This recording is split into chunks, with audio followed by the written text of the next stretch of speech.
Ice cream हा सगळ्यांच्याच आवडीचा विषय. आज मी काजू द्राक्ष आईस्क्रीम केलं. त्याची रेसिपी मी तुमच्यासोबत शेअर करते.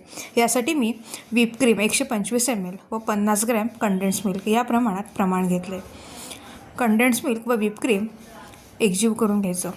जसं विकतचं आईस्क्रीम पातळ झालं की जी कन्सिस्टन्सी असते तसं तितक्या प्रमाणात ते बीट करून घ्यायचं. यामध्ये 2 ते 3 ड्रॉप्स व्हॅनिला एसेन्स घालायचे.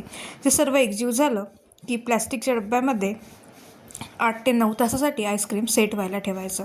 आईस्क्रीम सेट करताना डब्यावर डिरेक्ट झाकण न लावता प्लॅस्टिकने रॅप करून वरतून झाकण लावायचं, जेणेकरून आईस क्रिस्टल्स त्यामध्ये होणार नाहीत.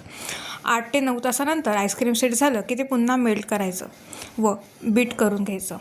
व काजू द्राक्ष आईस्क्रीमसाठी पाव वाटी दुधामध्ये केशर भिजत घातलं होतं. ते छान भिजलं, त्याला कलर आला की ते त्यामध्ये ॲड करायचं. काजू थोडेसे गोल्डन कलरमध्ये भाजून घेतले, त्याचे तुकडे त्यामध्ये ॲड करायचे. पाववाटी दुधामध्ये जेवढे मावतील तेवढे बेदाणे भिजवून घ्यायचे. ते दुधासकट ते बेदाणे त्यामध्ये ॲड करायचे. पुन्हा सर्व एकजीव करायचं व 8 ते 9 तासासाठी पुन्हा डब्यामध्ये सेट व्हायला ठेवायचं. 8 ते 9 तासानंतर विकतपेक्षाही भन्नाट चवीचं काजू द्राक्ष आईस्क्रीम तयार होतं. असं आईस्क्रीम नक्की करा व तुम्हाला हे आवडलं असल्यास आपल्या चॅनलला फॉलो, लाईक व सबस्क्राईब करायला विसरू नका. धन्यवाद.